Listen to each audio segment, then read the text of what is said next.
Hey guys, a couple of days ago I got a comment pop up on my YouTube asking me when I was going to do my next book review, and I realised that it had actually been a couple of years since I did the last one, so I thought I'd get straight back to it. And as you can see, there's a few books in the background to get done as well. So in this episode today, you're going to learn about a book that can teach you how and why some people will limit themselves, why some people might find it hard to take on feedback in certain areas, and how to give effective feedback that encourages the kind of commitment to excellence that we want in the people that we work with and manage. Before we get into it though, I just want to say a huge thank you to everyone from the Faction Elite coaching community that actually gave me some really relevant feedback on my first go at this. If this is the first time you're watching, this is not my first go, it's about my 50th attempt. But I just want to say thank you to those guys that gave me some really useful information and some insights to help me get along there. But the book we want to talk about today is Mindset by Carol Dweck. And Carol's a professor of psychology at Stanford University. And she's done some super important work here. And for me, this is just a formative book for me as a coach. Really helped me in my job. And I think it's an important book for any manager or coach, people that are working with other people, particularly in their kind of earlier years. And it actually inspired a post that I wrote a little while ago called Why Talent Fails. So if you're looking for maybe a bit of a softer introduction, maybe a bit more around how these ideas and these concepts in this book apply to sport, head on over to factionelite.com and have a look at the post Why Talent Fails. But the story about how I came to read this book, I was actually recommended to me by another coach, Tim Clark, and I was catching up with Timmy in the United States while I was doing a little bit of PD work, and he was just raving about this book, talking about what he learned from it and how important it was, and I started to get really interested because I'd actually been having a bit of trouble, a bit of a challenging time with a very accomplished athlete at that time. He was sort of coming toward the end of his rehab and getting back to more sport-specific movement. And when we sort of started working toward those specific movements, I started giving some feedback around the way he was moving his body and his footwork and his body positioning. And I remember there was one particular day I gave him a couple of pretty simple cues, and he got really emotional and reacted really defensively.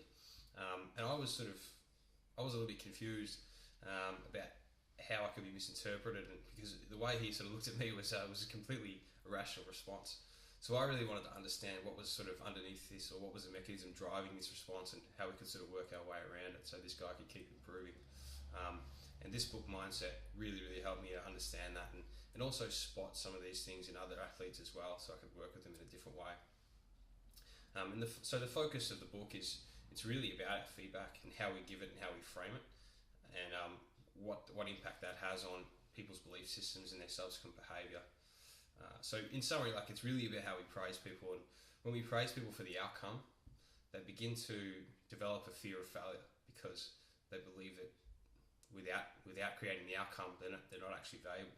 So when we say something like, "Well done, little Johnny, you won the race, you're a very talented runner," little Johnny thinks, "That's great. Whenever I win the race,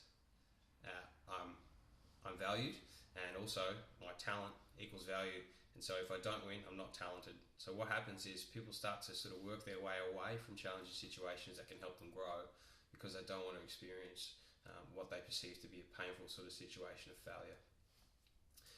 And so when we give this really outcome focused feedback, we create these fears in people, and it also creates a belief that talent is something that's innate and can't be learned or earned. And that's not a healthy attitude as well, because we know that for instance, the 10,000 hour rule tells us that if you do a certain amount of hours, and obviously you have to practice in the right way, that you can develop an elite, world-class talent and ability. So growth mindset is the opposite of that, and Carol sort of works through growth mindset in the book as well, and talks about how you can cultivate that in the people that you work with and manage. So for me, it was just really good to learn how to do that and how to kind of apply that in the situation with that particular athlete that I was working with. And so when I was able to do that, I got a much different response, just able to make it more of a safe environment for him, and we were able to sort of work through that bit of learning block. I think it's important to realise that these kind of mindsets are really domain specific, and I don't see them across the board in anyone. I think they just happen in certain areas, and I think it comes back to a lot of what people heard when they were a kid or when they were young. And so it's important not to sort of paint people with this brush all over. I think sometimes we can have a growth mindset and be really sort of focused on improving ourselves and growing in one area, fixed and afraid in another. So I think it's really worthwhile noting that when you read this book, don't just sort of start walking around saying you're a fixed mindset person, because I think we're all fixed in some ways and we're all growth in others. So I don't really want to go too much further into it, guys, because I think it's a fantastic book and I reckon it's really worth a read. But I would love to know any of you that are watching this that might have read the book, your thoughts on it, how it helped you, think maybe things that are challenged in you, and how it might have helped you change your approach, like it did with mine, in even small or big ways. So if you are keen on having a conversation, just hit me up with a comment here on YouTube or on the blog. Get in touch with me and start a conversation and learn more about it.